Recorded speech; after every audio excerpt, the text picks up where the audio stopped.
There have always been a ton of bicycle components coming out of China, and people are generally pretty polarized when it comes to quote-unquote Chinese carbon. And even in 2024, the jury's still out. I think there's a lot of gray area, and for us who don't actually live in China, it's really hard to know which brands are reputable or not. But fortunately for us, we've got Joe and his team over at pandapodium.cc who have been combing the Asian cycling markets for standout products and offering them to US consumers for reasonable prices. Now these here are just such a product, and I've been testing them out for the past couple of months. These are the Craft Racing Wheels, or CRW Works GX36 gravel wheel set, and I have been pretty impressed with them. In this video, I'll share my thoughts on these wheels that were sent to the channel for review, and I'll know all the things that I like and dislike about them. Okay, so starting with the stats, these are a hooked carbon rim designed for the abuses of gravel riding. The website does have a couple of inconsistencies with the dimensions, but I measured them here at the shop. They have an external width of 30 millimeters at the bead, but at the widest point of the rim, they actually measure closer to 33 millimeters wide. The internal width is 24 millimeters, and they're 36 millimeters deep. Now the wheels are advertised at 1,260 grams for the pair,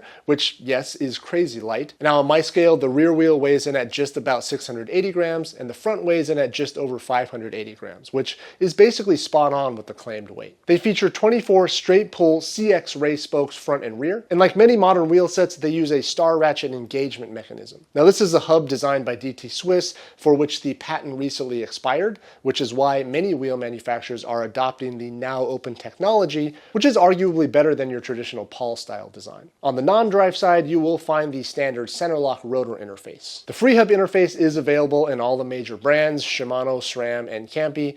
These here have the typical Shimano HG free hub, since all of my road and gravel group sets still top out at 11 speeds in the rear. The branding is really minimal, with just a low contrast black craft decal and a, I think, pretty tasteful GX36 logo on the opposing side that, in my opinion, kind of borrows from Santa Cruz's Reserve logo. The finish is the raw UD carbon, which gives it a really unique look, and I believe that there's a gloss clear coat on top. I can't easily peel off the decals, so I believe there's a clear coat on top of them, but I'm not 100% sure on that. Now either way, I feel that it's less common to see a glossy wheel these days, and I have to say I'm a pretty big fan. Now these wheels are tubeless ready out of the box, and my set included a pair of tubeless valves. Setup was really straightforward, and I've tried a few different tires on these rims without any issue setting them up. Okay, so how do these things actually ride?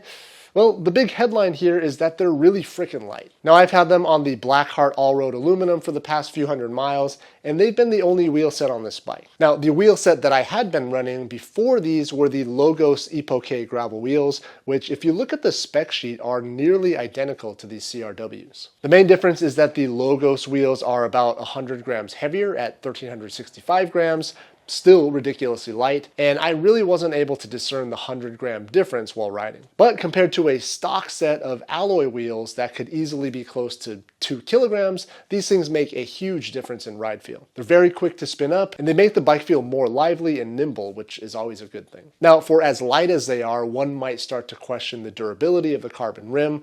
I know I certainly did at first, but one of our recent rides really inspired a lot of confidence in these wheels.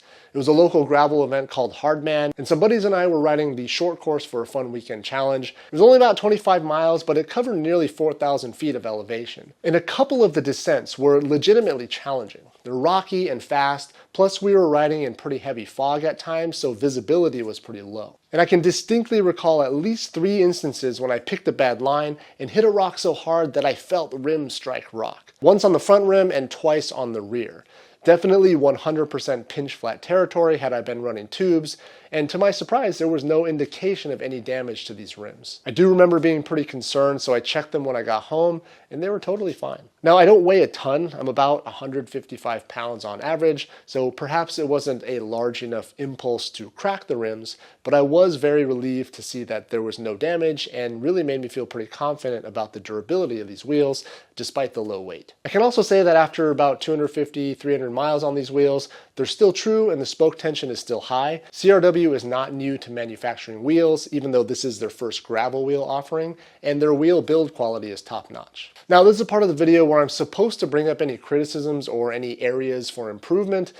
but I really can't think of any for these wheels. Now, I know that may come as a bit of a disappointment to some of you who really like to know any of the things to watch out for, but my experience with them has been great thus far. Now, yes, these are quote-unquote Chinese carbon wheels. Let's make no mistake about that, but let's also keep in mind that most carbon wheels come from China. Yes, even the big name brands. And so again, I think purchasing through a site like pandapodium.cc is really one of the only ways you're going to get something that's truly vetted, tested, and backed by a neutral third party. And to be honest, Joe over at Pandapodium isn't even truly neutral. There's a high level of motivation for Pandapodium to seek out only the best Chinese components, and we, the consumers, get to benefit from that selection process. Now, as far as price, these things are currently going for $1,200 US in mid-2024, which might be the only gripe that I have about the wheels. It's basically on par with any other wheel that you might find in this sort of mid-level carbon gravel wheel set space. Now, typically, one of the strongest driving factors to opt for a lesser-known Chinese brand is to save some money over the bigger name brands. Now, in this instance, however, I'm not sure that price is much of a driving factor anymore. Companies like Logos and Hunt and even Roval and Zip have gravel wheel offerings in the same ballpark as these CRWs. Now, I think what you're getting here is a legitimate competitor to some of those bigger brands,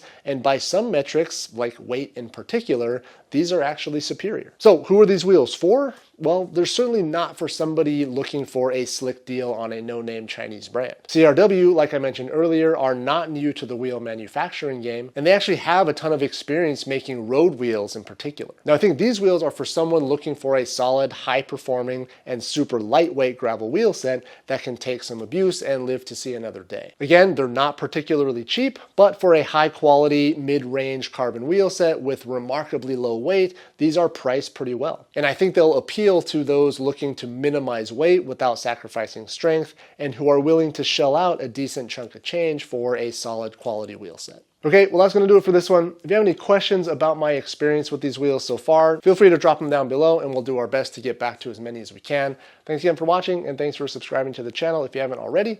We'll see you next time.